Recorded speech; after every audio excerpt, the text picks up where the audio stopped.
Hey everyone, I can't believe it's the end of January already, and I just want to do my wrap up and talk about the books that I read. I had a really good reading month. I ended up reading 6 books, which put me ahead of schedule for my 60 book reading challenge for 2014. Now the first book that I read, or rather listened to, was the audiobook Dear John by Nicholas Sparks. The only other book that I've read by him is Safe Haven. Now as far as Nicholas Sparks go, he definitely has a formula to his writing, and I felt that Dear John followed that formula. I still really enjoyed this book. My favorite parts of it was the main character's relationship with his father, as well as the parts of the book that dealt with his time as a soldier in the US Army. However, I really didn't like the female lead, and unfortunately because of that I didn't appreciate the romance in this book. And since I did go into it expecting to have a romance novel, I ended up only giving it 3.5 stars out of 5 on Goodreads. It was good, but I needed the romance to be likable for me to give it any higher of a rating. After that, I read a guilty pleasure read over Christmas, which ended up kind of rolling into the new year, and that was Star Wars Dark Plagueis. It's a prequel book to Episode 1, Phantom Menace. It gives you an idea of what the Sith were up to prior to that book.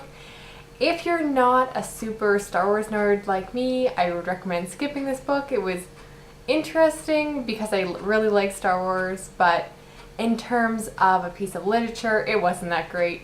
Next, I listened to the audiobook 13 Reasons Why by Jay Asher. This is a YA contemporary about a girl who commits suicide and the situation surrounding that.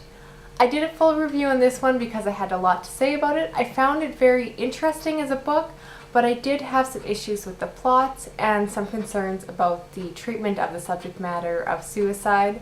So if you're interested in those thoughts and you haven't watched my video, you can find a link down below. After that, I read the book Dark Places by Gillian Flynn. I'm a huge fan of Gillian Flynn, and this book definitely delivered. This is the last book that I had to read by her, and it was that gritty mystery that I really wanted. I love her characters.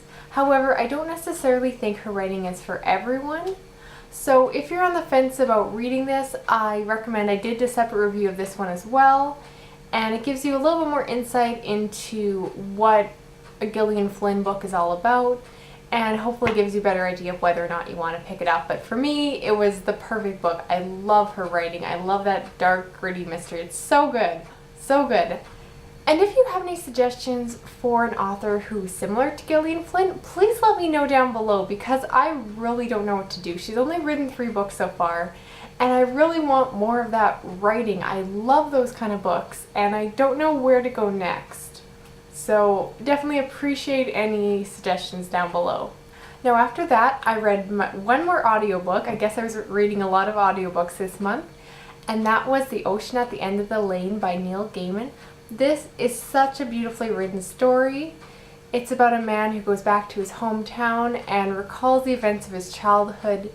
And this book falls into a genre which is fairly new to me called magical realism, where it kind of blurs the line between everyday life and the fantastical. I really enjoyed it as a genre, and I'm very curious about reading more books that kind of blur the lines between reality and fantasy. So if you have any suggestions down below, I'd really like to know.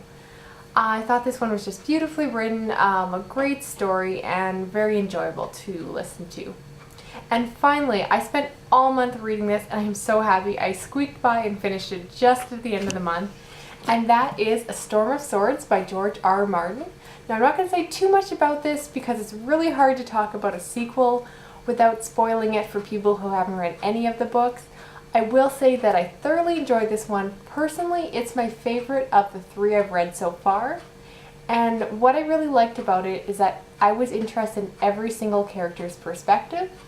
And there's just so much action and drama and plotting, and so much happens in this book. The bad news is that this book actually goes beyond where the TV series is right now, and I'm trying so hard not to spoil this for my husband because my head is full of spoilers and I'm so bad at keeping secrets, but absolutely love this one. If you're currently reading a Song of Ice and Fire series and haven't gotten to this book yet, hurry up. It's so good. Wow. just wow, I am in love with this book. So those are the 6 books that I read this month. If you've read any of them, please, share your thoughts down below and we can talk about them, or let me know if it's something you're interested in. Again, also want to hear your thoughts if you have anyone who's like Gillian, Flynn, or any kind of magical realism books that I should check out now that I'm super into that kind of subgenre. That's all I can think of for now. Everyone have a really good one. I'll talk to you soon. Okay, bye.